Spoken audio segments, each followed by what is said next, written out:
Here's one of his main arguments. I couldn't believe it. I just could not believe it. If you say God created all this, you're going to have to ask who created God. And that's nonsense. And it is nonsense, but not in the way he thought. Because if you ask who created God, you're assuming God is created. Well, I don't believe in a created God. We usually call them idols, and we don't need Dawkins to tell us they don't exist. You see, he's not addressing even the question if there's an eternal God. The Bible claims God is eternal. He's not created. So his question doesn't even apply, as I pointed out to him in that debate. But then I got the sting in the tail. I said, you believe the universe created you, don't you? So let me ask you your question, which you think is valid. Who created your creator? I'm still waiting for an answer, and that's 10 years ago. Well, it's funny because when you talk about somebody saying, well, who created God, they're still staying inside the time-space cosmos. In other words, that we say that God created time and space, and so causality is in that idea, that if God created something, who created God? But that's still inside the creation. But it's actually logically very silly. I mean, I used to get it in Russia, and it used to be very funny. They'd ask me this question, or children would ask it in Britain. I never heard it from professors. But in Russia, they'd say this, and I'd say to them, these were the old days, you know, when I used to go.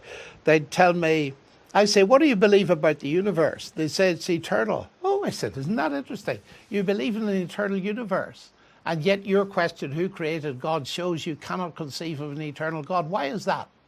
How can you conceive of an eternal universe, not an eternal God? It's just totally inconsistent.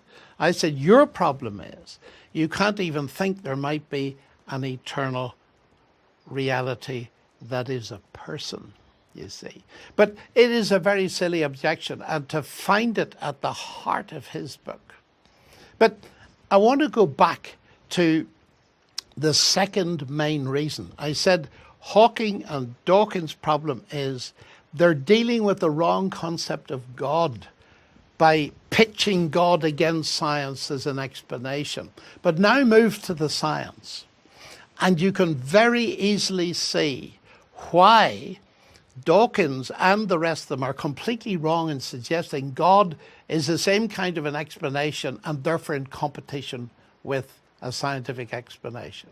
Very simple illustration. Why is the water boiling?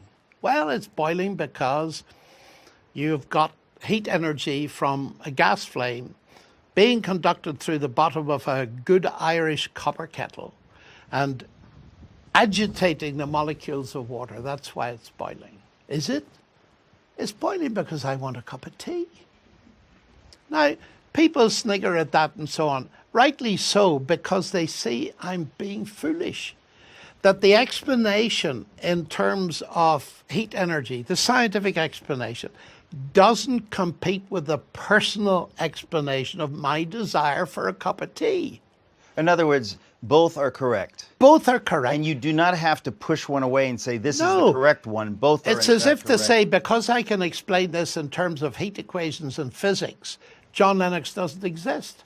I mean, that is the level of the argument at the moment. I actually remember in grade school getting this materialistic worldview pushed on us. People would say, a teacher would say, you're made of chemicals, and if I were to reduce those chemicals and sell them, you're worth about $2.86. This is in the gone up a bit, in the 70s. anyway. In the 70s, yeah. You're worth a bit more, Eric, in case you're feeling inferior. Yeah, now I'm You're worth about $7 more. or $8. But the thing is that very idea is itself a lie. In other words, that a human being could be reduced to chemicals. Right. I am chemicals, but I'm more than chemicals. That's right. I'm both. This is reductionism again. Yeah. Now, go back to my illustration. Even kids can see it. Yeah. I tell kids in school, you know, they're 10 or 11, and I say to them, look, here's a Ford Galaxy engine, motor, in an automobile. Now, I want to give you two explanations for that. One is automobile engineering and physics. The other is Henry Ford. Tell me which explanation is true. But, sir, you need both. They've got it. Why cannot some of these high-powered professors see that? I And the think way they're simply uncomfortable with the idea of God. I think they'll do anything to shy away from it because it really would blow their world to smithereens. It does. And It they does. are frightened. And I think that they're, as I hear you talk, it strikes me that they and their ilk are on the run because science increasingly makes the case for God. The more science we know, this is the irony, and I think that this wouldn't have been true 100 years ago, and so that worldview has carried on and on through the decades, but that the science of the last 40 or 50 years points us more and more to believe that there's a God, and I think that they're willfully ignorant of that, because to acknowledge, we haven't talked about the fine-tuned universe, but you couldn't know most of what we know about the fine-tuned universe 50 years ago. No. And the more we know about the universe, the more uncomfortable it makes someone who says, oh, there are plenty of planets out there with life on them, and it's inevitable that life will evolve. Well, let's come to that in 2 minutes. Yeah. The bottom line for the argument I've just given is this, and anybody can use this argument. I'm always looking, C.S. Lewis taught me this.